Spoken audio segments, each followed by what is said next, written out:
ونستعينه ونستغفره ونعوذ بالله من شرور أنفسنا ومن سيئات أعمالنا من يهد الله فلا مضل له ومن يضلله فلا هادي له وأشهد أن لا إله إلا الله وحده لا شريك له وأشهد أن محمدا عبده ورسوله أما بعد فأعوذ بالله من الشيطان الرجيم بسم الله الرحمن الرحيم وسارعوا إلى مغفرة من ربكم وجنة عرضها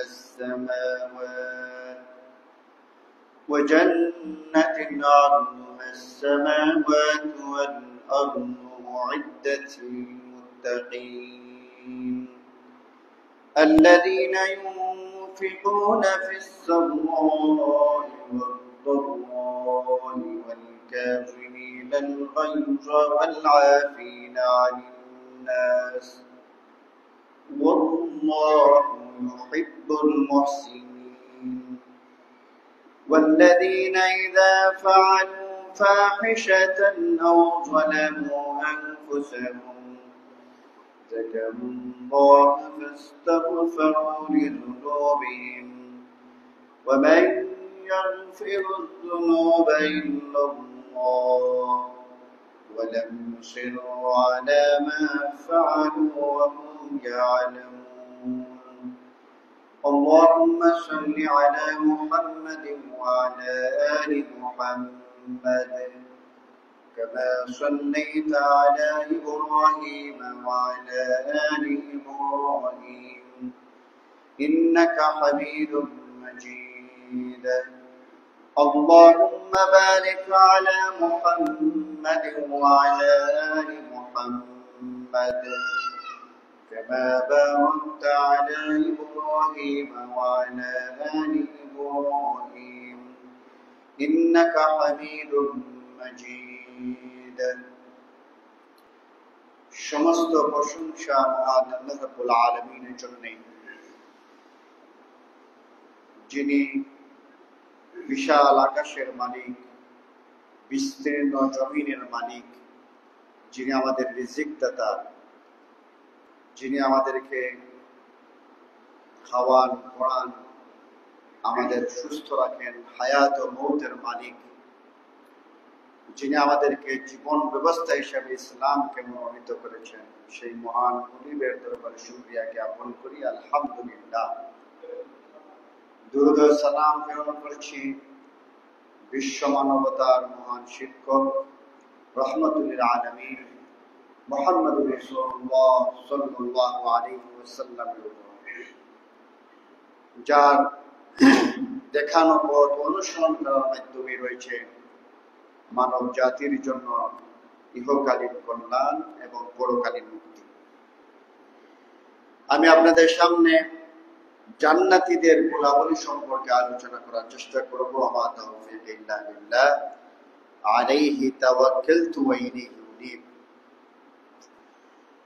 আল্লাহ রাব্বুল আলামিন বলছেন, ওয়াসারি'উ ইলা মাগফিরাতিন মির রাব্বিকুম ওয়া জান্নাতিন 'আরদুহাস সামাওয়াতু ওয়াল আরদ উ'ইদ্দাত লিল মুত্তাকিন।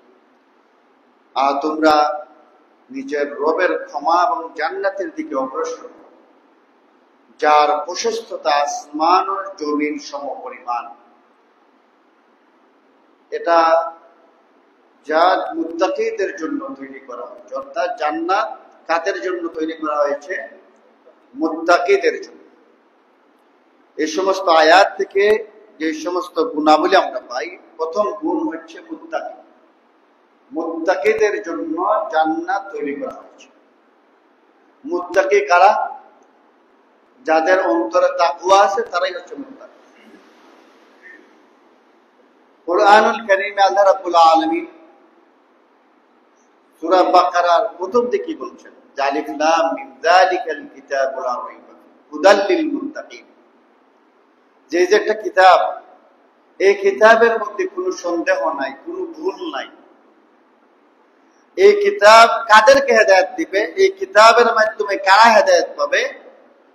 ওই সমস্ত ব্যক্তিরা এই কিতাব থেকে আলোকিত হতে পারবে, হেদায়েত প্রাপ্ত হতে পারবে, যে সমস্ত ব্যক্তিরা মুত্তাকি। মুত্তাকি কি? যার মধ্যে তাকওয়া আছে তিনি হচ্ছেন মুত্তাকি। তাকওয়া কি? তাকওয়া এটা অন্তরের বিষয়। তাকওয়া পোশাক আশাকে দেখানোর বিষয় নয়, যদিও পোশাকের মাধ্যমে প্রকাশ পায়, কিন্তু তাকওয়া হচ্ছে, রাসূলুল্লাহ সাল্লাল্লাহু আলাইহি ওয়াসাল্লাম বলেছেন আত-তাকওয়া হাউনা। তাকওয়া হচ্ছে এখানে সার্বক্ষণিক আল্লাহ রাব্বুল আলামিনের ভয় তার অন্তরের মধ্যে থাকা, এটা হচ্ছে তাকওয়া। যে কোনো কাজ করবে তার তখনই মনে হয়ে যাবে যে এই কাজটা আমি করতে পারি কিনা, এটা আল্লাহ রাব্বুল আলামিনের সন্তুষ্টিমূলক কাজ কিনা। যদি আল্লাহ সন্তুষ্টি হন এই কাজ করবো, যদি অসন্তুষ্টি হন তাহলে কাজ করবো না। তার মধ্যে তাকওয়া আছে, এই জন্য এরকম চিন্তা ভাবনা সে করবে। যে কোনো একটা খারাপ কাজ আর সামনে আসছে সে করবে না, কারণ তার ভিতরে তাকওয়া আছে, তার অন্তরের মধ্যে তাকওয়া আছে। সার্বক্ষণিক আল্লাহ রাব্বুল আলামিনের ভয় তার অন্তঃকরণে থাকবে, সেই ব্যক্তি হচ্ছে তাকওয়াবান, সেই ব্যক্তি হচ্ছে মুত্তাকি। যার ভিতরে তাকওয়া আছে সে কখনো সালাত ত্যাগ করবে না। যার ভিতরে তাকওয়া আছে সে সালাত যখন পড়বে সে খুশু-খুশু সেই সালাত আদায় করবে। সে মিথ্যা কথা বলবে না, ওজনে কম দিবে না, খাদ্যে ভেজাল দিবে না, সে মানুষের সাথে প্রতারণা করবে না, মানুষের সাথে ঝগড়া ফাসাদ করবে না, হিংসা করবে না, লোভ করবে না, পরনিন্দা করবে না, মানুষের গীবত চর্চা করবে না। যত ধরনের অপরাধ আছে সমস্ত অপরাধ থেকে বেঁচে থাকার নাম হচ্ছে তাকওয়া। এই সমস্ত মানুষই হচ্ছে মুত্তাকি। অর্থাৎ যে কাজই করুক তার অন্তরের মধ্যে চলে আসবে যে আল্লাহ রাব্বুল আলামিন আমাকে একদিন পাকড়াও করবেন, জবাব দিয়ে করতে হবে। এই ভয় যার মধ্যে তাকে সার্বক্ষণিক, তিনি হচ্ছেন মুত্তাকি। এই জন্য মুত্তাকি ওই সমস্ত ব্যক্তি যারা তার রবের শাস্তি থেকে পরিত্রাণ পাওয়ার জন্য প্রতিরোধ ব্যবস্থা হিসেবে তার আনুগত্য এবং সওয়াবের আশায় যাবতীয় নির্দেশের বাস্তবায়ন, আল্লাহ রাব্বুল আলামিনের ভয়ে তার শাস্তি থেকে বাঁচার জন্য আল্লাহ রাব্বুল আলামিনের আনুগত্য করে এবং সওয়াবের আশায় যাবতীয় নির্দেশ আল্লাহ রাব্বুল আলামিনের বাস্তবায়ন করে, তার আনুগত্য শাস্তির ভয়ে যাবতীয় নিষিদ্ধ বস্তু পরিত্যাগ করে, এই ব্যক্তি হচ্ছে মুত্তাকি।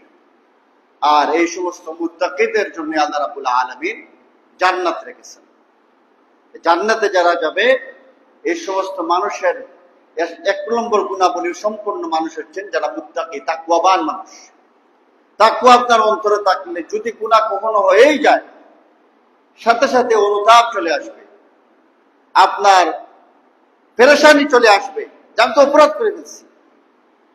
আপনি সাথে সাথে দুইটা রাকাত সালাত আদায় করবেন, 2 রাকাত নামাজ পড়বেন, আপনি সিজদার মধ্যে কান্নাকাটি করবেন আপনার অপরাধের জন্য, অপরাধকে ক্ষমা করিয়ে নেবেন। এটা হচ্ছে তাকওয়াবান মানুষের এগুলো আলামত হচ্ছে, এগুলো আলামত। 2 নম্বর গুণ বলা হচ্ছে যে যারা সচ্ছলতা এবং অভাবের সময় ব্যয় করে। অবস্থা যখন তার ভালো অর্থনৈতিক অবস্থা, টাকা পয়সা আছে, এমত অবস্থায় সে দান করে। আবার অভাব অনটনে আছে, টাকা পয়সা নাই, অভাব অনটনে আছে, তারপরে সে দান করে। এই জন্য আল্লাহ রাব্বুল আলামিন বলছেন যে ইন্নাল্লাহা আশতারা মিনাল মুমিনিনা আনফুসাহুম ওয়া আমওয়ালাহুম বিআন্না লাহুমুল জান্নাহ, যে মুমিনের জান এবং মালকে আল্লাহ রাব্বুল আলামিন ক্রয় করে নিয়েছেন, কিনে নিয়েছেন, কিসের বিনিময়ে? জান্নাতের বিনিময়ে। এজন্য মুমিন যখনই মুমিনের কাছে কোনো মানুষ হাত পাতবে, সে হাত খালি হাতে ফিরিয়ে দিবে না। অসহায় মানুষকে সাহায্য করার চেষ্টা করবে, যদিও সে অভাবী। আপনার এক বেলা খাওয়ার ব্যবস্থা আপনারই আছে, কিন্তু মুমিন ব্যক্তি এই এক বেলা এক প্লেট খাবারকে ভাগ করে খেয়ে নেবে, অসহায় মানুষকে সহযোগিতা করে। তার কাছে 10 টাকা আছে, 5টা টাকা দান করে দিবে। মুমিন হচ্ছে মুমিনের গুণাবলী গুণা। সে অভাব অবস্থায়, অভাব অনটনের অবস্থায় সে দান করে, সচ্ছল অবস্থায় সে দান করে।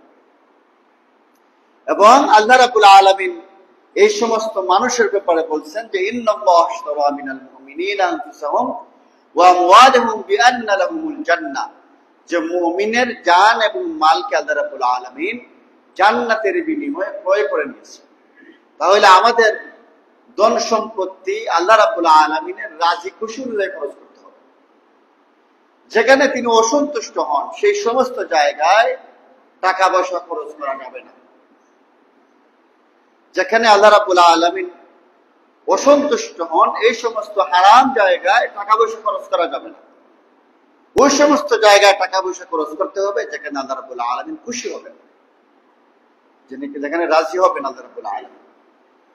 আপনার টাকা আছে, আপনি টাকা দিয়ে সিগারেট কিনে খেলেন, এখানে কি আল্লাহ রাব্বুল আলামিনকে সন্তুষ্ট করলেন না অসন্তুষ্ট করলেন? এটা কি হালাল খাবার না হারাম খাবার, পবিত্র খাবার না অপবিত্র খাবার? এটা নিজেকে প্রশ্ন করতে হবে। জানেন, আমার টাকা দিয়ে আমি সিগারেট কিনে খাচ্ছি, ধূমপান করতেছি, দুর্গন্ধ ছড়াইতেছি, অযথা। আপনার শরীরের বিন্দু মাত্র কোনো ফায়দা নেই। সমস্ত ডাক্তারের ইজমা হয়ে গেছে যে সিগারেট আপনার শরীরের জন্য মারাত্মক ধরনের ক্ষতির কারণ, ক্যান্সারের কারণ সিগারেট। আপনার বড় বড় রোগ হওয়ার কারণ হচ্ছে সিগারেট। এখন আপনার টাকা আছে, আপনি কিনে খাইতেছেন। আপনার টাকা আছে বলেই আপনি আপনার ইচ্ছা মতো টাকা খরচ করতে পারবেন না। যেখানে আল্লাহ রাব্বুল আলামিন খুশি হন ওই সমস্ত জায়গায় টাকা খরচ করতে হবে। যেই সমস্ত জায়গায় আল্লাহ রাব্বুল আলামিন অসন্তুষ্ট হন এই সমস্ত জায়গায় টাকা ব্যয় করা যাবে না। আপনি কোটি কোটি টাকার মালিক, লক্ষ লক্ষ টাকার মালিক।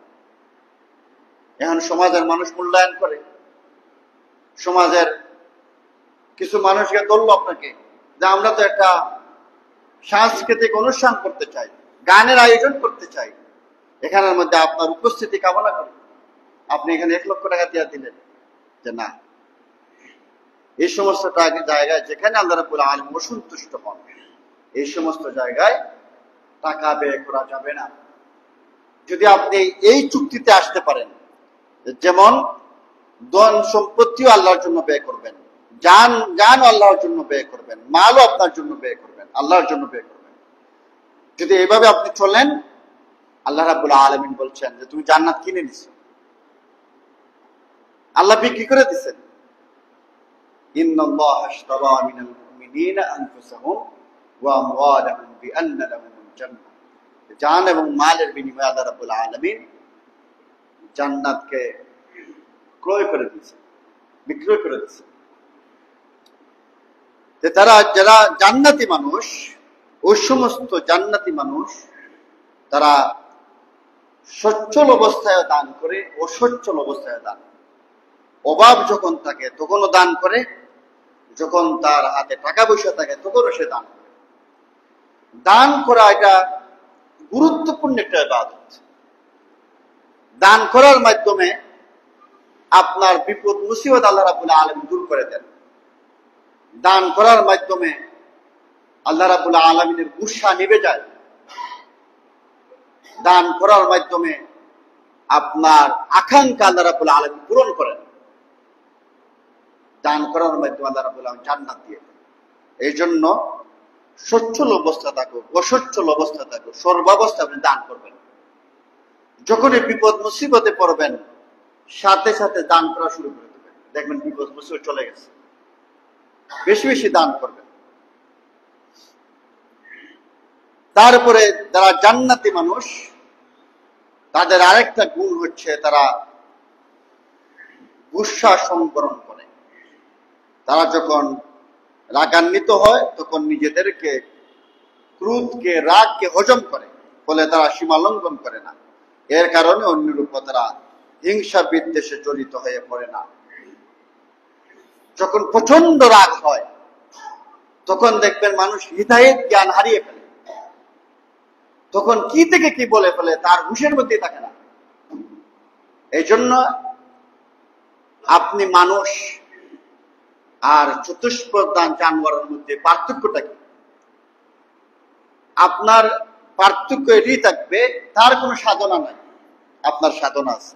তার ত্যাগ নাই, আপনার মধ্যে ত্যাগ থাকবে। তার মধ্যে ধৈর্য নাই, আপনার মধ্যে ধৈর্য থাকবে। আপনিও যদি গরু ছাগল যেভাবে সে রাগ উঠলেই রাগ করে ফেলে, তার যেমন ধৈর্য নাই, তার যেমন হিতাহিত জ্ঞান নেই, আপনিও যদি সেম এরকমই থাকেন, তাহলে চতুষ্পদ জানোয়ার এবং মানুষের মধ্যে পার্থক্য থাকলে কোথায়? এই জন্য যারা নিজেদেরকে নিয়ন্ত্রণ করতে পারে না, নিজের নফসকে যারা নিয়ন্ত্রণ করতে পারে না, যারা রবের আনুগত্য করতে পারে না, যারা শয়তানের ওয়াসওয়াসা থেকে নিজেদেরকে বাঁচাতে পারে না, আল্লাহ রাব্বুল আলামিন বলছেন উলাইকা কাল আনআম বাল হুম আযাল। ওই সমস্ত মানুষ চতুষ্পদ জানোয়ারের চাইতেও নিকৃষ্ট। এই জন্য জান্নাতে যেতে হলে, জান্নাত দিতে হলে আপনার সাধনা থাকতে হবে, নিজের মধ্যে নিয়ন্ত্রণ থাকতে হবে। এই জন্য এরপর তো আপনি জান্নাত দিবেন, এত বড় বিশাল নিয়ামত আপনাকে দেয়া দিবেন আল্লাহ রাব্বুল আলামিন। আপনার তো কিছু থাকতে হবে, কাজ তো কিছু থাকতে হবে। এই যে রাগকে নিয়ন্ত্রণ করা, ক্রোধকে নিয়ন্ত্রণ করা মারাত্মক কঠিন একটা ব্যাপার। স্ত্রীর প্রতি প্রচন্ড রাগ চলে আসছে, দেখেন নিজেকে নিয়ন্ত্রণ কত কঠিন। দেখেন আপনার পাওয়ার আছে, ক্ষমতা আছে, কেউ কিছু বলার নেই, নিজেকে নিয়ন্ত্রণ করেন, সাথে সাথে আউযুবিল্লাহি মিনাশ শাইতানির রাজিম বলেন, মাঠের দিকে তাকান, নিজেকে নিয়ন্ত্রণ করেন। এভাবে নিজেকে প্রশিক্ষণ প্রাপ্ত করে গড়ে তুলতে হবে, নিজের মধ্যে নিয়ন্ত্রণ নিয়ে আসতে হবে। আমাকে মনে রাখতে হবে যে আমি একজন মানুষ, আমি একজন মুমিন, আমি একজন ইমানদার। আমার এবং গরু ছাগলের মধ্যে পার্থক্য থাকতে হবে, আমার এবং কাফেরের মধ্যে পার্থক্য থাকতে হবে। আমি একজন শক্তিশালী মুমিন হতে চাই। আর শক্তিশালী মুমিন ওই ব্যক্তি যিনি নিজেকে নিয়ন্ত্রণ করতে পারে, নিজের মধ্যে সবর থাকবে। এই জন্য 4 ধরনের মানুষের কথা বলছেন।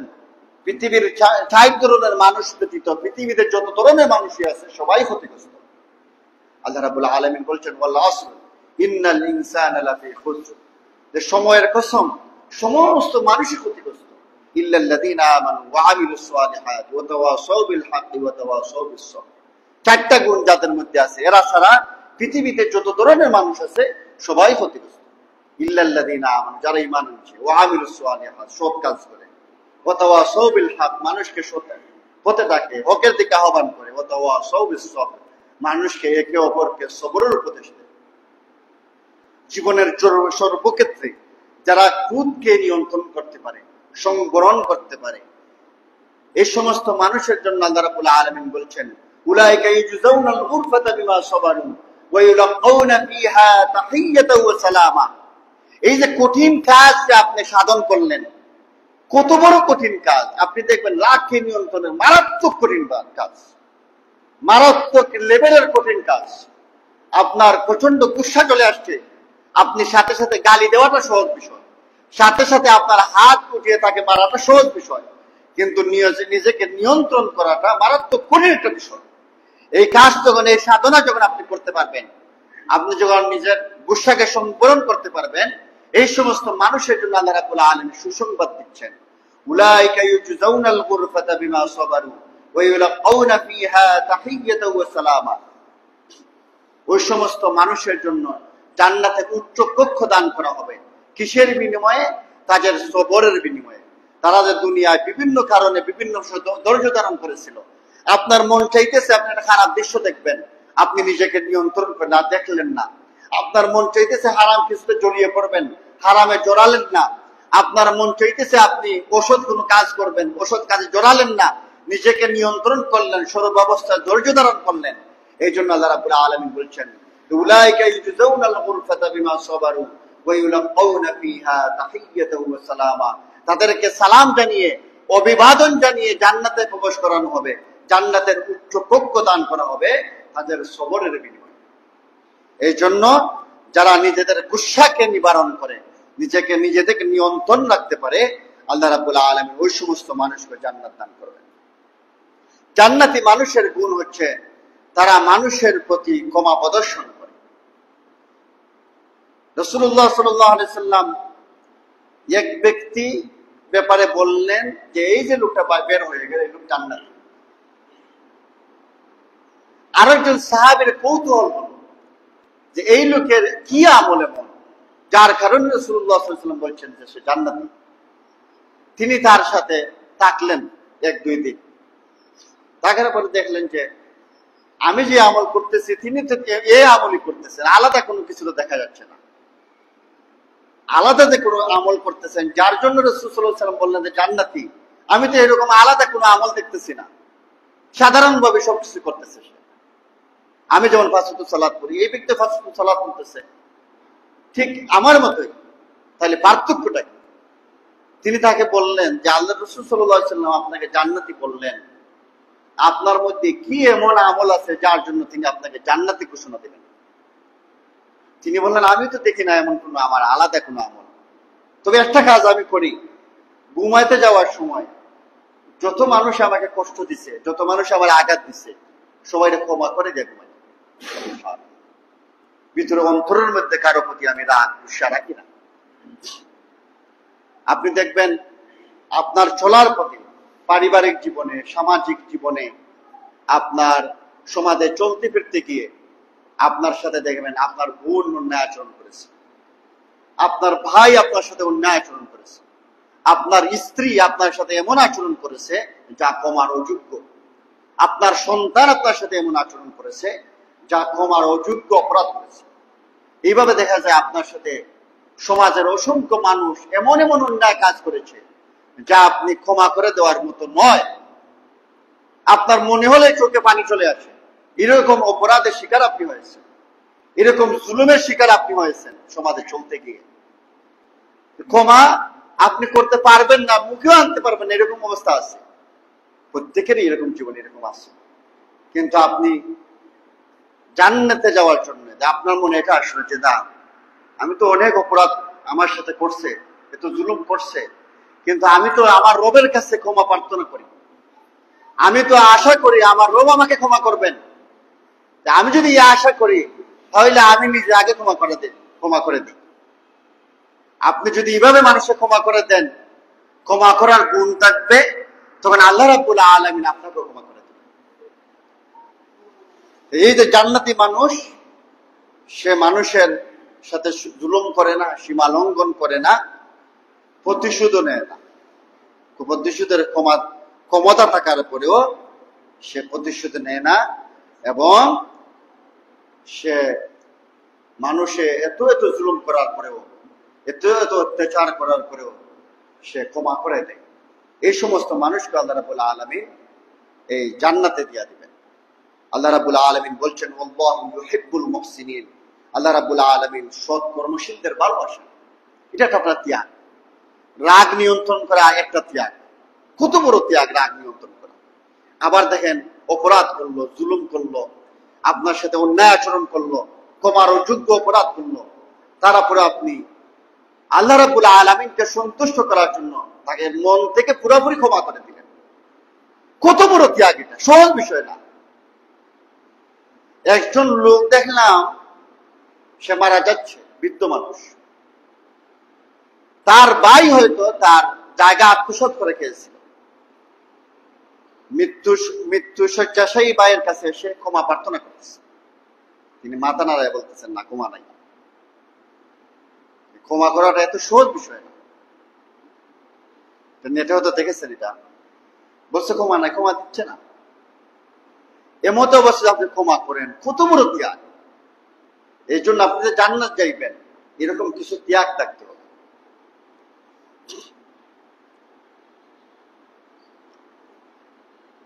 তারপরে জান্নাতীদের গুণ হচ্ছে তারা অসৎ কাজ থেকে বেঁচে থাকে।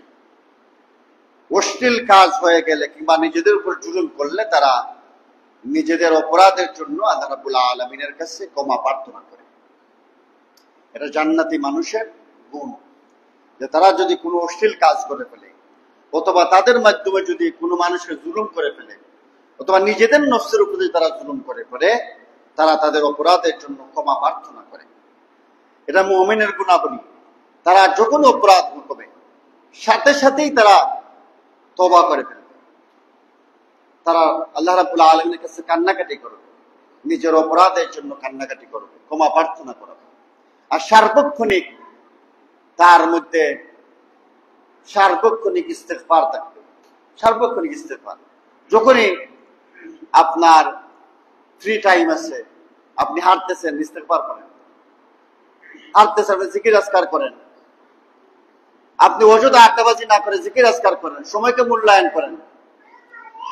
ফাকুলতু ইস্তাগফিরু রাব্বাকুম ইন্নাহু কানা গাফফারা, যে আল্লাহ রাব্বুল আলামিনের কাছে ক্ষমা প্রার্থনা করে আল্লাহ রাব্বুল আলামিন ক্ষমা করে দেন। ইউরসিলিস সামাআ আলাইকুম মিদরারা ওয়া ইউমদিদকুম বিআমওয়ালিন ওয়া বানিনা ওয়া ইয়াজআল লাকুম জান্নাতিন ওয়া ইয়াজআল লাকুম আনহারা। এই সমস্ত মানুষকে আল্লাহ রাব্বুল আলামিন ক্ষমা করে দেন। আসমান থেকে রিজিক বর্ষণ করেন, তাকে রিজিক বাড়াইয়া দেন। এই যে রিজিকের যে ঝামেলা আছে, রুজির মধ্যে যে বারাকা নাই, আপনি বেশি বেশি ইস্তেগফার করেন, আল্লাহ রাব্বুল আলামিন বারাকা বাড়াইয়া দিবেন। আপনার অভাব অনটন আছে, বেশি বেশি ইস্তেগফার করেন, আল্লাহ রাব্বুল আলামিন অভাব দূর করে দিবেন। সংসারের মধ্যে ঝামেলা চলতেছে, বেশি বেশি ইস্তেগফার করেন, আল্লাহ রাব্বুল আলামিন সংসারের মধ্যে শান্তি আনয়ন করে দিবেন। এই জন্য মুমিন, এই সমস্ত মানুষ জান্নাতি, জান্নাতি মানুষের গুণাবলী এটা, যখন তার মাধ্যমে কোনো জুলুম হয়ে যায় সে সাথে সাথে ক্ষমা প্রার্থনা করে নেয়। ফাহিশা বা অশ্লীলতা ওই জাতীয় পাপকে বলে যে পাপ মানুষ ঘৃণ্য নিকৃষ্ট মনে করে, আর তা হচ্ছে কবিরা গুনাহ। কবিরা গুনাহ হচ্ছে ফাহিশা। যেমন মানুষকে অন্যায়ভাবে হত্যা করা, পিতামাতার অবাধ্য হওয়া, সুদ খাওয়া, ইয়েতিমের মাল ভক্ষণ করা, যুদ্ধের ময়দান থেকে পলায়ন করা, জিনা করা, চুরি করা ইত্যাদি। মন্দ কাজে জড়িত জ্ঞাতসারে পাপ কাজ বারবার করবে না, নিজের ইচ্ছায় বারবার অপরাধ করবে না। জান্নাতি মানুষ ইচ্ছা করে অপরাধে জড়িত হবে না, জানতেছে এটা অপরাধ, তারপরে অপরাধে জড়িত হবে না। অনিচ্ছায় হয়ে যেতে পারে, অনিচ্ছাটা অপরাধ সংগঠিত হয়ে যেতে পারে, কিন্তু নিজের ইচ্ছায় তারা অপরাধ সংগঠিত করবে না। আল্লাহ রাব্বুল আলামিন বলছেন যে কাদ আফলাহাল মুমিনুন, ওই সমস্ত মুমিন হচ্ছে সফলকাম, আল্লাযীনা হুম ফি সলাতিহিম খাশিউন, যারা নিজেদের সালাতে বিনয় এবং নম্রতার সঙ্গে তারা নিজেদের সালাত আদায় করে।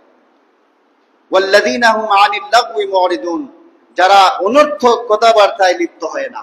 এটা জান্নাতি মানুষের গুণাবলী, এরা মুমিনদের এটা গুণাবলী। এই সমস্ত মানুষই সফলকাম, যারা আল্লাযীনা হুম ফি সলাতিহিম খাশিউন, সালাতটা খুশুখুজুর সহিত আদায় করে, বিনয়াবনত অবস্থায় আদায় করে, সুন্দরভাবে আদায় করে, মনোযোগ সহকারে সালাত আদায় করে। ওয়াল্লাযীনা হুম আনিল লাগওয়ি মুরিদুন, তারা অনর্থক আড্ডাবাজিতে তারা লিপ্ত হয় না। ওয়াল্লাযীনা হুম লিয-যাকাতি ফাঈলুন, যারা যাকাত প্রদান করে। ওয়াল্লাযীনা হুম লিফুরুজিহিম হাফিজুন, যারা নিজ যৌনাঙ্গ হেফাজত করে। রাসূলুল্লাহ সাল্লাল্লাহু আলাইহি ওয়াসাল্লাম বলেন, মাইয়াদমাল্লি মা বাইনা লাহইহি ওয়া মা বাইনা রিজলাইহি আদমাল্লাহুল জান্নাহ, যে তোমরা যদি দুটো বিষয়ের জিম্মাদার হতে পারো, আমি তোমাদের জন্য জান্নাতের জিম্মাদার। এই দুটো বিষয় হচ্ছে জিহ্বা এবং লজ্জাস্থান। লজ্জাস্থানকে হেফাজত করতে পারো এবং জিহ্বাকে হেফাজত করতে পারো। এরপরে জান্নাতি মানুষের গুণাবলী, তারা অতঃপর তারা আমানত অঙ্গীকার সম্পর্কে হুঁশিয়ার থাকে, তারা তাদের সালাত সমূহের হেফাজত করে, তারা জান্নাতের ফেরদাউসের উত্তরাধিকারী লাভ করবে এবং সেখানে তারা চিরকাল থাকবে। তারপরে জান্নাতি মানুষের আরো কিছু গুণাবলী হচ্ছে, যারা ঈমান এনেছে, তারা জান্নাতি। জান্নাতে যাওয়ার সর্বপ্রথম গুণ হচ্ছে তার ঈমান বিশুদ্ধ থাকা লাগবে। যার ঈমানের মধ্যে ঝামেলা আছে, যার ঈমান বিশুদ্ধ নয়, যার শিরক মিশ্রিত ঈমান, এই সমস্ত মানুষ জান্নাতে কখনোই প্রবেশ করতে পারবে না। ইন্নাহু মান ইউশরিক বিল্লাহি ফাকাদ হারামাল্লাহু আলাইহিল জান্নাহ, যে ব্যক্তি শিরক মিশ্রিত ঈমান, এই সমস্ত যাদের মধ্যে শিরিক আছে আল্লাহ রাব্বুল আলামিন তার জন্য জান্নাতকে, যখন আপনার ঈমান বিশুদ্ধ থাকবে, এই বিশুদ্ধ ঈমানের কারণে আল্লাহ রাব্বুল আলামিন জান্নাত দিয়ে দেবেন। এই সমস্ত মানুষ জান্নাতে যাবেই যাবে। জান্নাতি মানুষের গুণাবলী যারা বিনয়বনত হয়ে সালাত আদায় করে, সালাতে যখন আসছেন পূর্ণাঙ্গ মনোযোগ সহকারে সালাত আদায় করবে, সালাতে যখন দাঁড়াবে পূর্ণাঙ্গ হয়ে আল্লাহর ভয় তার সামনে চলে আসবে, এইভাবে সে সালাত আদায় করবে। তারপরে অনর্থক কথা ও কাজ থেকে সে বিরত থাকবে। জান্নাতি মানুষের এই সমস্ত গুণাবলী, তারা অযথা আড্ডাবাজিতে লিপ্ত হবে না।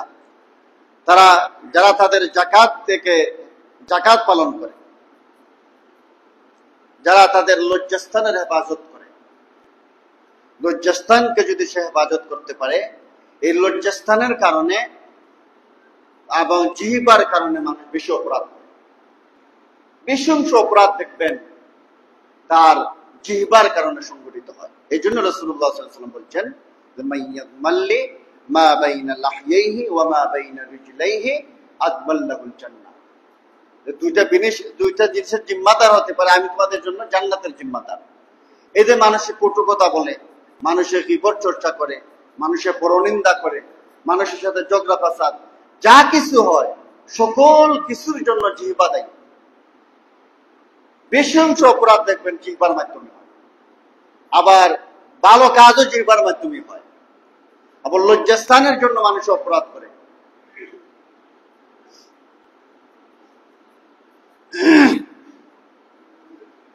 তারপরে যারা আমানত অঙ্গীকার রক্ষা করে, আমানত অর্থ হচ্ছে অন্যের কাছে কোনো কথা, কাজ ও সম্পদকে নিঃসংক চিত্তে গচ্ছিত রাখা। আমানতের অর্থ হচ্ছে ব্যাপক। যেমন আমাদেরকে আল্লাহ রাব্বুল আলামিন তার ইবাদত করার জন্য সৃষ্টি করেছেন। আমাদের কাছে এই শরীয়তটা হচ্ছে আমানত, আমাদের কাছে কোরআনটা হচ্ছে আমানত, রাসূলুল্লাহ সাল্লাল্লাহু আলাইহি ওয়াসাল্লামের সুন্নাহ হচ্ছে আমানত। আমানতের খিয়ানত কখন হবে? আপনি যখন সালাত সঠিকভাবে আদায় করবেন, এটা আমানতের খিয়ানত। আপনি যখন আল্লাহর আনুগত্য করবেন না, এটা হচ্ছে আমানতের খিয়ানত। আপনি যখন দ্বীনকে পূর্ণাঙ্গভাবে অনুসরণ না করবেন, এটা আমানতের খিয়ানত। আপনার কাছে যেমন টাকা রাখলে টাকাটা সঠিকভাবে আপনি আমানত হিসেবে রাখবেন, এটাও আমানত। আপনাকে কেউ কোনো কথা বলল, সমাজে দেখবেন যে কোনো কথা যদি বলে, গোপন কোনো কথা, যে আপনি এই বিষয়টা কাউকে বলবেন না, আমরা বললাম বিষয়টা, আপনি আমরা দুঃখটা শেয়ার করলাম, আপনি এই দুঃখটা আর কাউকে বলবেন না, এই কথাটা খুব গুরুত্বের সাথে আরেকজনকে বলে। হ্যাঁ, আবার আরেকজনকে বলার পরে বলে যে আমার আসলে বলছিল যাতে ফিরে না বলো, তুমি আবার ফিরে বললো না। এইভাবে কথার এমন আমানো সবার কাছে চলে যায়। হ্যাঁ, হয়ে যায় যেটা যদি আপনি যদি গুরুত্ব দিয়ে কথা বলেন এবং বলেন যদি যে আমানতটা তুমি কথার আমানতটা ঠিক রাখবা, কাউরে বলবা না, এটা সবার আগে এটা বলবে। এ কথা যদি না বলেন হয়তো না বলতে পারতো, সে আগে গে বলে যেটা আমার বলছে কাউরে যাতে না বলি, তুমি আবার কাউরে বলবা না। এইভাবে কথার আমানত মানুষ রক্ষা করে না। মুমিনের গুণ হচ্ছে, জান্নাতি মানুষের গুণ হচ্ছে সে কথার আমানত রক্ষা করবে, টাকার আমানত রক্ষা করবে, তার উপরে যে দ্বীনের আমানত সেটা রক্ষা করবে। আপনি কোনো মানুষের খারাপ কিছু দেখলেন, হয়তো সে জিনা করছে, আপনি দেখছেন, এটা আপনার জন্য আমানত। আপনি বাইরের কাছে কারো কাছে প্রকাশ করবেন না, এটা আমানত। তাকে সংশোধন করার চেষ্টা করতে পারেন, কিন্তু এটা চতুর্দিকে প্রকাশ করা আপনার দায়িত্ব নয়।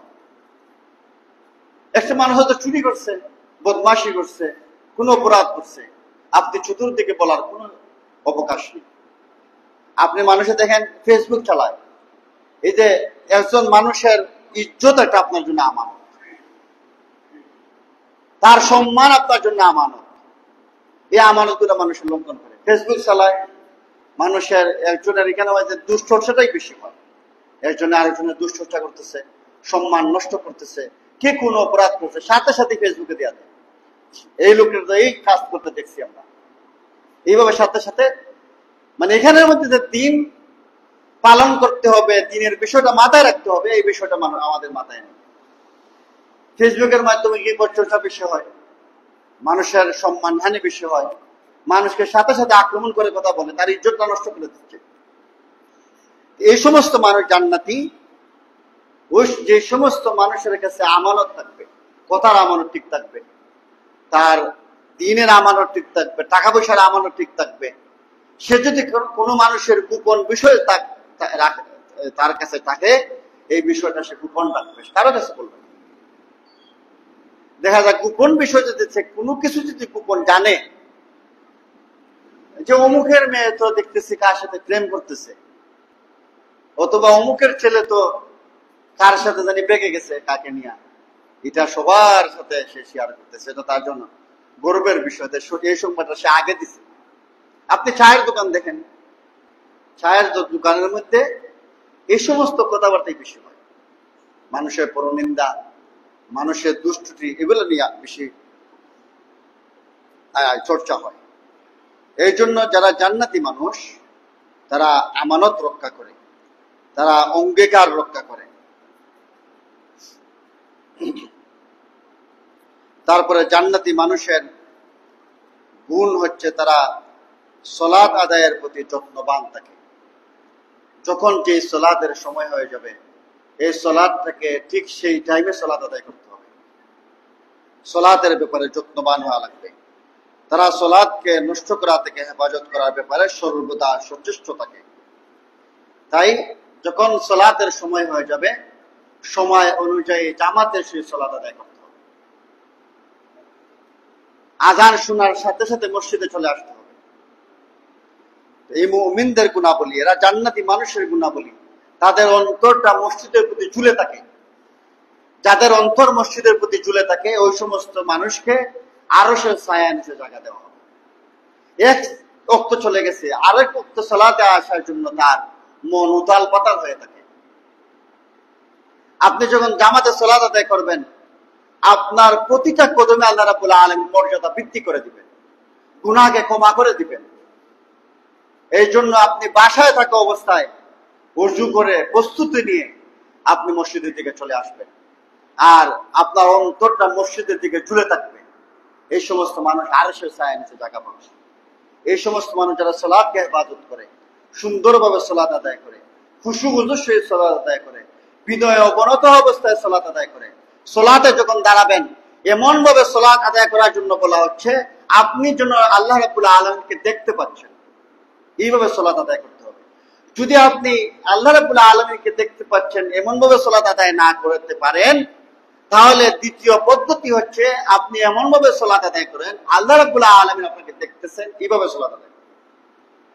মন্ত্রী মিনিস্টার, আমাদের আগের যে প্রধানমন্ত্রী ছিলেন, আপনি দেখবেন ভিডিও বাহির করে, কোন মানুষ যে দাঁড়াতো, কত বিনয়, সর্বনাশ, কত বিনয়, কত কাকুতি মিনতি, দেহটাকে এভাবে ঝুঁকাইয়া, আরে আপা কি কিভাবে জানি, কত বিনয়, কত নম্রতা। সাধারণ একটা মানুষ, এত তুচ্ছ একজন মানুষ, নিকৃষ্ট একজন মানুষ, তার সামনে গেছে কত বিনয়। এখন আপনি বুঝেন, সে একটা সাধারণ একটা দেশের প্রধানমন্ত্রী, যত পাওয়ারফুল সাধারণ একটা দেশের প্রধানমন্ত্রী, সারা পৃথিবীর প্রধানমন্ত্রী না। একজন এমপি সামনে গেলে কত মানুষ, দেখা যায় কত বিনয়। এমপি সাহেব কি অবস্থা, আসেনি শরীরটা ভালো, মানে কত বিনয়, নইতে নইতে অবস্থা খারাপ, চেষ্টা করে ফেলে নাকি, এরকম অবস্থা। আর কত গুণকীর্তন, কত প্রশংসা, সর্বনাশ। অথচ আমরা মহান রবের সামনে দাঁড়াচ্ছি, যিনি রাজাধিরাজ, যিনি দুনিয়া আখিরাতের মালিক, যিনি বিচার দিবসের মালিক, যিনি আমার রিজিক দাতা, যিনি আমার হায়াত ও মৌতের মালিক। এই মানুষ যখন তার সামনে দাঁড়ায়, ওনার সামনে দাঁড়ানোর পরে কোনো বিনয় নাই, কোনো ভয় নাই। আপার সামনে দাঁড়াইলে যত ভয়, আপা না জানি কি করে।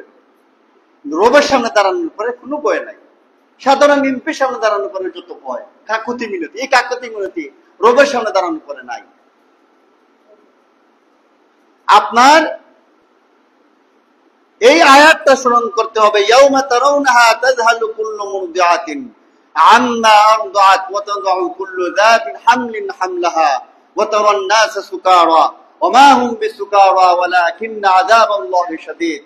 এই রবের সামনে যখন আপনি একসময় দণ্ডায়মান হবেন, এমন একটা অবস্থা সৃষ্টি হবে, আল্লাহ রাব্বুল আলামিন বলছেন যে দুগ্ধধারিণী মা তার সন্তানকে ভুলে যাবে ভয়ে আতঙ্কে, গর্ভধারিণী মা তার গর্ভপাত ঘটিয়ে ফেলবে ভয়ে আতঙ্কে, মানুষ দিক ব্যতীত ছুটতে থাকবে মাথালের ন্যায়, অত সে মাতাল নয়, সে আতঙ্কগ্রস্ত। এমন একটা অবস্থা সৃষ্টি হবে, এমন একটা অবস্থা তখন সৃষ্টি হবে, যারা বড় বড় নবী আদম আলাইহিস সালাম বলবেন ইয়া নফসি, মূসা আলাইহিস সালাম বলবেন ইয়া নফসি, ঈসা আলাইহিস সালাম বলবেন ইয়া নফসি, ইব্রাহিম আলাইহিস সালাম বলবেন ইয়া নফসি। কারো কোনো তার সামনে কথা বলার সাহসই নাই, একমাত্র মুহাম্মদুর রাসূলুল্লাহ সাল্লাল্লাহু আলাইহি ওয়াসাল্লাম কথা বলবেন। আর কোন মানুষের কোন নবীর সাহসই থাকবে না কথা বলার। এমন একটা অবস্থা সৃষ্টি হবে, ভয়ঙ্কর অবস্থা সৃষ্টি হবে। এরকম যদি চিন্তা করেন আর এভাবে যদি আপনি সালাতে আসেন, দেখবেন আপনার বিনয় আসবে। মালিক ইয়াউমিদ্দিন, আমরা কি বলি? বিচার দিবসের মালিক। আমরা যখন দোয়া করি, আমাদের দোয়া করার সময় আদব থাকে না। এমপির কাছে কিছু চাইলে তার আগে পিছে কত প্রশংসা, অথচ আমরা দোয়া করে বলি আল্লাহ আমার কিছু টাকা পয়সা দিয়া দেন, আল্লাহ আমার বিপদে মুক্ত হইয়া দেন, কিন্তু প্রশংসা করতেছেন। আপনি দোয়া শুরু করার সময় সূরা ফাতিহা বলেন, পুরোটা প্রশংসা। আপনি রাসূলুল্লাহ সাল্লাল্লাহু আলাইহি ওয়াসাল্লামের প্রতি দুরূদ পেশ করেন, তারপরে আপনার যে সমস্যা আছে আল্লাহ রাব্বুল আলামিনের কাছে বলেন, কিন্তু আল্লাহর প্রশংসা আগে করুন, রাসূলুল্লাহ সাল্লাল্লাহু আলাইহি ওয়াসাল্লামের প্রতি দুরূদ পেশ করুন। আপনি ইসমে আজম দিয়ে দোয়া করেন, আল্লাহ ফিরাইয়া দেন না। ইসমে আজম দিয়ে যদি আপনি দোয়া করেন, আল্লাহ রাব্বুল আলামিন ফিরাইয়া দেন না। তাহলে আমাদের জান্নাতি ওই সমস্ত মানুষ যারা যখন সালাত আদায় করবে তার মনোযোগ ভিন্ন দিকে থাকে না, সুন্দরভাবে সালাত আদায় করে, বিনয় অবনত অবস্থায় সালাত আদায় করে। আপনি নিজে চিন্তা করেন যে কতদিন এইভাবে চিন্তা করে সালাত আদায় করছেন, যে আমি আমার মালিকের সামনে দাঁড়াইতেছি, যার কাছে আমার জীবনের পূর্ণাঙ্গ হিসাব আছে, যিনি সকল কিছুর মালিক, সকল কিছুর বিষয়ে খবর রাখেন, যার কাছে আমার সকল বিষয়ের হিসাব দিতে হবে। আপনি যখন এইভাবে সালাত আদায় করবেন, আপনার সালাতের মধ্যে খুশু উযু আসবে, বিনয় আসবে। এবং মসজিদে এসে উযু করবেন না, উযু করবেন বাসায়, বাসায় উযু করে প্রস্তুতি নিয়ে আসবেন। আপনি মনে মনে চিন্তা করবেন যে আমি মালিকের দরবারে হাজিরা দেওয়ার জন্য যাইতেছি। এইভাবে চিন্তা করে যাবেন, কার দরবারে যাইতেছি? যিনি আমারে খাওয়ান, যিনি আমারে রিজিক দেন, যিনি আমারে প্রতিপালন করেন। এইভাবে চিন্তা করে ফিরে আসবেন। আল্লাহু আকবার বলার সাথে সাথে এই চিন্তা থাকবে যে আল্লাহ সবচেয়ে বড়, তার চাইতে বড় আর কেউ নাই। এইভাবে চিন্তা করে আল্লাহু আকবার বলবেন। আল্লাহুম্মা বাঈদ বাইনি ওয়া বাইনা খাতায়ায়া কামা বা'আদতা বাইনাল মাশরিকি ওয়াল মাগরিব। আল্লাহুম্মা নাক্কিনি মিনাল খাতায়ায়া কামা ইউনাক্কাল সাওবুল আবয়াদু মিনাদ দানাস। এই দোয়াটা কে কে পারেন? اللهم باعد بيني وبين خطاياي كما باعدت بين المشرق والمغرب اللهم نقني من الخطاياي كما ينقى الثوب الابيض من الدنس। আমরা সমাজে সবাই জানেন সুবহানাকাল্লাহুম্মা ওয়া বিহামদিকা, এই দোয়াটা সবাই পারে। তো এই দোয়াটা আরো বেশি অর্থবহ। যে আল্লাহ, আপনি প্রথমে শুরু করলেন আল্লাহুম্মা বাঈদ বাইনি ওয়া বাইনা খাতায়ায়া কামা বা'আদতা বাইনাল মাশরিকি ওয়াল মাগরিব। যে আল্লাহ, আপনি আমারে এবং আমার গুনার মধ্যে এমন দূরত্ব সৃষ্টি করেছেন, পূর্ব এবং পশ্চিমের মধ্যে যেমন দূরত্ব, এমন দূরত্ব আমারে আমার মধ্যে এবং গুনার মধ্যে সৃষ্টি করে দেন। এইভাবে আপনি সালাত শুরু করলেন, চিন্তা করে, অনুবাদ বুঝে। তারপরে আপনি বললেন যে আপনি আমার গুনাহকে দ্রুত করে দেন, পরিষ্কার করে দেন। সাদা কাপড় পরিষ্কার করলে যেমন পরিষ্কার হয়, আপনি আমারে দ্রুত করে দেন, পরিষ্কার করে দেন, শিশির দ্বারা, পানি দ্বারা, বরফ দ্বারা। তারপরে আপনি বললেন সূরা ফাতিহা, আলহামদুলিল্লাহি রাব্বিল আলামিন। সমস্ত প্রশংসা আল্লাহ রাব্বুল আলামিনের জন্য, যিনি জগৎ সমূহের প্রতিপালক। এইভাবে চিন্তা করে আপনি যখন সালাত আদায় করবেন, খুশি খুশি আসবে, বিনয় আসবে। আপনি ছোট ছোট কিছু সূরার অনুবাদ করার চেষ্টা করেন।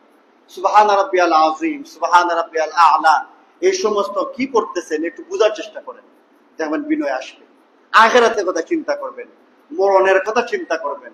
আপনি যখন সালাত আদায় করবেন, এটাকে শেষ সালাত মনে করবেন। রাসূলুল্লাহ সাল্লাল্লাহু আলাইহি ওয়াসাল্লাম বলেছেন, আকসিরু যিকরা হাযিহিল লাজ্জাত যে স্বাদ নষ্টকারী বিষয়ের কথা, বস্তুর কথা বেশি বেশি স্মরণ করো, অর্থাৎ মৌতের কথা বেশি বেশি স্মরণ করো। মৌতের কথা স্মরণ করে প্রত্যেকটা সালাত আপনি করবেন শেষ সালাত মনে করে, যে আমি এখন মসজিদে যাচ্ছি, শেষ শেষ মসজিদে যাওয়া, 2 রাকাত সালাত আদায় করতে যে শেষ সালাত 2টা রাকাত। এইভাবে যখন আপনি সালাত আদায় করবেন, সালাতের মধ্যে খুশুখুশু আসবে। এই সমস্ত মানুষ যারা সালাতের মধ্যে খুশুখুশু আসে, বিনয় অবনত অবস্থায় সালাত আদায় করে, আল্লাহ রাব্বুল আলামিন ওই সমস্ত মানুষকে জান্নাত দিয়ে দেবেন। আল্লাহ রাব্বুল আলামিন আমাদেরকে জান্নাতের যে সমস্ত গুণ আছে, এই সমস্ত গুণ অর্জন করা তৌফিক দান করুন বলে আমিন।